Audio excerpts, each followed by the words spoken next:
Health plus pro में आप सबका स्वागत है। आज हम आपको मिलवाने जा रहे हैं डॉक्टर विनय और डॉक्टर अनुपम जी के साथ, जो कि बवासीर और फिस्तुला के स्पेशलिस्ट हैं। चंडीगढ़ और आसपास के इलाके में पिछले लंबे समय से अपनी सेवाएं दे रहे हैं। हमारी टीम ने डॉक्टर विनय जी और डॉक्टर अनुपम जी के साथ बातचीत की। दर्शकों, हेल्थ प्लस प्रो में आपका स्वागत है। आज हम आपको मिलाने जा रहे हैं डॉक्टर विनय जी के साथ, जो पिछले लंबे समय से अपनी सेवाएं चंडीगढ़ और आसपास के इलाके में बवासीर, फिस्टुला और एनिनेटल जो भी बीमारीज हैं उनके लिए ये सेवाएं अपनी दे रहे हैं। डॉक्टर साहब का स्वागत है हमारे स्पेशल शो में। नमस्कार जी। डॉक्टर साहब, जिस तरीके से आज बवासीर का एपिडेमिक बहुत ज़्यादा बढ़ा हुआ है और कोई ज़माना था कि लोग छुपाते थे बवासीर होने के ऊपर, लेकिन आजकल लोग अवेयर हो गए हैं गूगल से और जो ऑनलाइन चीज़ें आ गई हैं उनसे लोग अवेयर हो गए हैं और उनको पता है कि ये बवासीर कितनी भयंकर बन सकती है कि कैंसर तक का रूप धारण कर सकती है। आप इस चीज़ के लिए स्पेशलिस्ट हैं, क्या कहना चाहेंगे? बेसिकली आजकल जो लोगों का खान पान है और रहना सहना है, उसकी वजह से ये प्रॉब्लम बहुत ही ज़्यादा हो गई है। ये लगभग ये मान के चलिए कि 50% पॉपुलेशन को इस टाइम बवासीर की प्रॉब्लम है। उनको लाइफ में कभी ना कभी ये ब्लीडिंग, रेक्टल ब्लीडिंग होना, ये सिम्टम आते ही हैं, लेकिन लोग इतने नहीं इसको डॉक्टर्स के पास नहीं जाते हैं और इग्नोर करते हैं, जिसकी वजह से बहुत ज़्यादा कॉम्प्लिकेटेड हो जाती है। जैसे कि अगर हम माने कि अगर आप शुरू में डॉक्टर के पास चले जाएं तो इनिशियल स्टेज में इसको मेडिसिन से भी ठीक किया जा सकता है, लेकिन जो मरीज़ है वो संकोच करते हैं और उसको डिले करते हैं ट्रीटमेंट को, तो उस वजह से लास्ट में फिर सर्जरी की नौबत आ जाती है। अगर पेशेंट जल्दी हमारे पास आए तो हम उसको दवाइयों से ठीक कर सकते हैं। दवाइयों से, खान पान से और लाइफ मॉडिफिकेशन से ये चीज़ें ठीक हो सकती हैं, जो कि पॉसिबल है दवाइयों से। अब कुछ उसमें आयुर्वेदिक दवाइयाँ, कुछ मॉडिफिकेशंस होती हैं, उससे हम इसको कंट्रोल कर सकते हैं। जैसे आप बता रहे हैं कि आजकल ये एपिडेमिक बहुत ज़्यादा बढ़ा हुआ है, क्या कारण समझे हम कि जैसे आजकल का जो सीडेटिव लाइफस्टाइल है, आजकल के जंक फूड्स हैं, क्या क्या समझे हम किस चीज़ से जो बवासीर है जो मतलब जो बढ़ क्यों रही है? बेसिकली सबसे बड़ा मेन कारण तो इसमें फूड ही है। बेसिकली जो फूड हम जंक फूड खाते हैं, जिसमें फाइबर डाइट कम होती है, उस वजह से कॉन्स्टिपेशन होती है और स्ट्रेनिंग करता है पेशेंट, तो उस वजह से ये एक मेन कारण तो जंक फूड एंड कॉन्स्टिपेशन ही है। दूसरा, सेडेंटरी लाइफस्टाइल, जो लोग हैं वो एक्सरसाइज नहीं करते हैं, ओबेसिटी है, ओबीज हैं, तो वो भी एक बड़ा मेन कारण है इसमें। और बाकी भी और बहुत सारे कारण हैं। प्रेगनेंसी में भी बवासीर हो जाती हैं, जिससे इंट्रा-एब्डोमिनल प्रेशर बढ़ जाए तो उस वजह से बवासीर हो जाती हैं। डॉक्टर, जैसे साइकिल चलाने की बात हम करें, पहले हम लोग जेंट्स भी और लेडीज़ भी साइकिल चलाते थे, क्या साइकिल चलाने के साथ भी बवासीर का कोई मतलब इसमें फ़र्क पड़ता है? क्योंकि जब हम लोग साइकिल पे हिलते जुलते हैं तो वो भी एक पॉजिटिविटी मिलती है। हाँ, साइकिल चलाने से एक टाइप की एक्सरसाइज ही है, उससे आपकी ओबेसिटी कम होगी, लेकिन ऐसा नहीं है कि भाई उससे it's a treatment. It's basically a physical activity, जिससे कि आपकी कैलोरीज बर्न होंगी, तो आपकी मसल्स स्ट्रांग होंगे और ये it helps to reduce weight basically. Doctor साहब, बवासीर कितने तरह की बवासीर होती है? और जैसे आपने बताया कि अगर इनिशियल स्टेज में हम लोग इसको पकड़ लेते हैं तो ये मेडिसिन के साथ और सिंपल लाइफ स्टाइल मॉडिफिकेशन के साथ ठीक हो सकती है। क्या कहना चाहेंगे, कितनी तरह की बवासीर है और कौन सी स्टेज को हम मान लें कि जिसमें आप लोग इसको मेडिसिन के साथ ठीक कर सकते हैं? बवासीर, बेसिकली बवासीर क्या होती है आपको समझना चाहिए पहले तो। ये बवासीर जो हैं, आपके जो गुदा द्वार है उसके चारों तरफ कुछ नसें होती हैं, खून की नसें होती हैं, जो कॉन्स्टिपेशन में, जिन पेशेंट को कॉन्स्टिपेशन रहती है, जो जोर लगाते हैं लैट्रिन करती बार, तो उसमें नसें फूल जाती हैं। तो ये नसें फूलने की वजह से वो 3 जगहों पे बवासीर बन जाती है, 3, 7 और 11 o'clock पोजीशन पे। तो जो नसों का फूलना है वही बवासीर है। उसमें से इनको जो आगे this are internal piles basically. तो internal piles are divided in grade 1, grade 2, grade 3, grade 4। ये ग्रेडिंग जो ग्रेड 1 और ग्रेड 2 है, that can be managed with medicines, and जो ग्रेड 3 और ग्रेड 4 है उसको सर्जरी की ज़रूरत पड़ती है। ग्रेड 1 और ग्रेड 2 में आप लाइफ मॉडिफिकेशन भी कर सकते हैं, डाइट कंट्रोल और कुछ लोकल एप्लीकेशंस मेडिकेशन की होती हैं, कुछ ओरल मेडिसिन होती हैं, कॉन्स्टिपेशन अवॉइड कर सकते हैं। तो इस वजह से ये ग्रेड 1 और ग्रेड 2 तो कंट्रोल हो जाती हैं। अगर ग्रेड 1 और ग्रेड 2 कंट्रोल नहीं होती हैं आपकी डाइट मॉडिफिकेशन से, लाइफस्टाइल चेंजेस से, तो इसकी basically we are doing one procedure, that is kshar karma. Kshar karma is local application of medication on pile mass, जिससे वो श्रिंक हो जाता है। एंड इट्स बेसिकली इसके ऊपर रिसर्च हो चुकी है कि it's better than injection therapy. जो आपकी स्क्लेरोथेरेपी है उससे कई गुना बेटर है।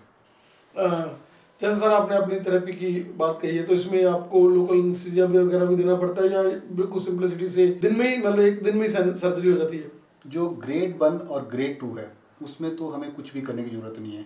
बेसिकली अगर उसको हमें ज़रूरत पड़ती है प्रोसीजर करने की, तो ये सिर्फ एक हम क्या करते हैं, कुछ लोकल देने की ज़रूरत भी नहीं है, कुछ भी नहीं है।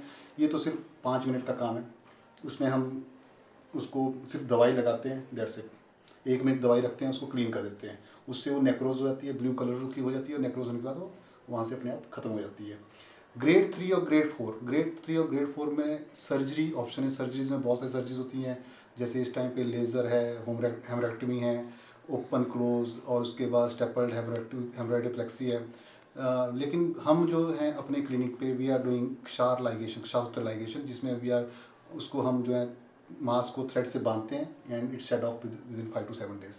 It's a non invasive surgery जो लोकल एनेस्थीसिया के अंडर होती है, और बहुत ही मिनिमम निग्लिजिबल ब्लड लॉस होता है। मिनिमम भी नहीं, निग्लिजिबल ब्लड लॉस है।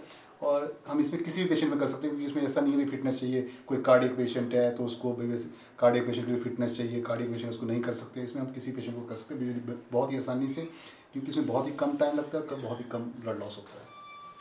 जैसा फस्टूला जो कि बवासीर से भी मतलब ज़्यादा आजकल भयंकर रूप है, और उसका पता ही नहीं चलता। जैसे बवासीर का तो थोड़ा पता चल जाता है कि आदमी को जब जैसे आपने कहा कॉन्स्टिपेशन है या कोई और प्रॉब्लम है, लेकिन फस्टूला का पता ही नहीं चलता। उसके बारे में क्या कहना चाहिए?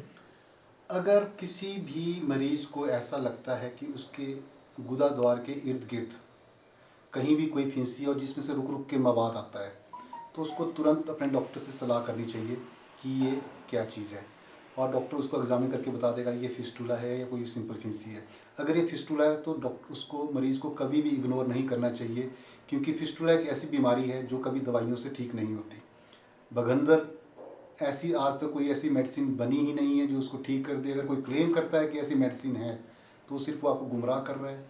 आपको सिर्फ और सिर्फ इसका एकमात्र ही इलाज है, वो है ऑपरेशन। ऑपरेशन इसका एकमात्र इलाज है, और ऑपरेशन की भी कॉम्प्लिकेशंस हैं। जो मॉडर्न में सर्जरीज होती हैं, फिस्टुलेक्टमी होती है, उसमें बेसिकली रिकरेंस रेट का मतलब अगर हम 100 ऑपरेशन करते हैं तो उसमें 7 से लेकर 50% तक दोबारा से ये बीमारी आ जाती है।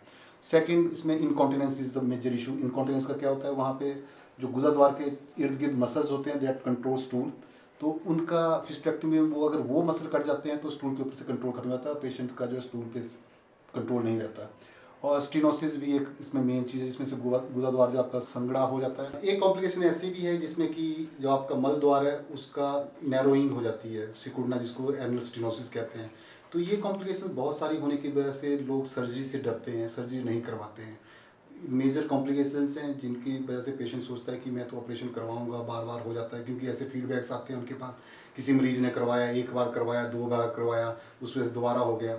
लेकिन जो क्षार सूत्र है, जो प्रोसीजर हम करते हैं क्षार सूत्र, वो एक ऐसी टेक्निक है जिसके ऊपर रिसर्च हो चुकी है, और ICMR दिल्ली ने रिसर्च किया है, एंड रिसर्च कंडक्ट की गई है PGI चंडीगढ़ में और एम्स दिल्ली में, जिसमें रिसर्च में ये पाया गया, जिनमें क्षार सूत्र द्वारा ये प्रोसीजर किया गया, फिस्टुला को ट्रीट किया गया, उनमें रिकरेंस रेट जो है लगभग 3% के करीब थी। मतलब उसमें 97% पेशेंट जो ठीक हो रहे थे, किसी में 0.3% तक भी रहती है। मतलब बहुत ही कम, निग्लिजिबल के करीब रिकरेंस रेट है। और जो कॉम्प्लिकेशंस थी एनल स्टीनोसिस की और इनकॉन्टिनेंस की, वो भी नहीं होती है, क्योंकि फिस्टुला में जो हम थ्रेड डालते हैं, मेडिकेटेड थ्रेड है, वो ऐसी चीज़ है कि उससे कटिंग, हीलिंग और उसका जो ड्रेनेज है वो सब साथ साथ इकट्ठे चलते हैं। तो thread it itself is a medicine, वो अपना कटिंग भी करता है, हीलिंग भी कर रहा है। उसी की वजह से उसकी रिकरेंस रेट, इनकॉन्टिनेंस, जो सारी कॉम्प्लिकेशंस वो नहीं होती हैं। एंड अनदर थिंग, जो पहले ट्रेडिशनली शास्त्र करते थे, मैं जो प्रैक्टिस करता हूँ, मैं एडवांस शास्त्र प्रैक्टिस कर रहा हूँ, दैट इज इफ्टेक टेक्निक। इट्स अ एडवांस शास्त्र टेक्निक इन दैट इसमें क्या होता है, जो हम इंटरसेप्शन कर देते हैं ट्रैक की दो पार्ट्स में, जिसकी वजह से साइमल्टेनियसली उस ट्रैक की 2 जगह कटिंग स्टार्ट हो जाती है, और जो उसमें टाइम कंजप्शन है वो कम हो जाती है पेशेंट की, जिससे उसका खर्चा, लागत, हर चीज़ जो है कम हो जाती है। That's basically advance technique, and वो हम कर रहे हैं। ऐसा और क्या क्या सेवाएं आप आपने एज ए डॉक्टर दे रहे हैं? बेसिकली मैं तो एनोरेक्टल डिजीज़ में, जो भी एनोरेक्टल डिजीज़ हैं उनमें प्रैक्टिस कर रहा हूँ, जिसमें आपका पाइल्स, फिस्टूला, फिशर, पाइलोनियल साइनस हैं, ये प्रैक्टिस कर रहे हैं। इसमें एक शासूत्रा बेसिक आयुर्वेदिक टेक्निक है जो हम प्रैक्टिस करते हैं, और हम इसको आगे, ये भी है, इसको बढ़ावा भी देना चाहते हैं। अभी आयुर्वेद आगे, इट्स अ गुड टेक्निक, तो बेसिकली वी वांट कि ये आगे लोगों तक पता जाए, नॉलेज पहुँचे इसकी, और लोग इसको अपनाएं, क्योंकि ये साइंटिफिकली प्रूव्ड है, ऐसा नहीं है कि हम कुछ ऐसे क्लेम कर रहे हैं। These all things are scientifically proved. Doctor साहब ने अपने कहाँ से ग्रेजुएशन की और कैसे आप आज चंडीगढ़ के इस एरिया में एक बहुत ही रिनोड बवासीर और एनिनेटेड जो डिजीज़ हैं उनके लिए डॉक्टर मतलब माने जाते हैं?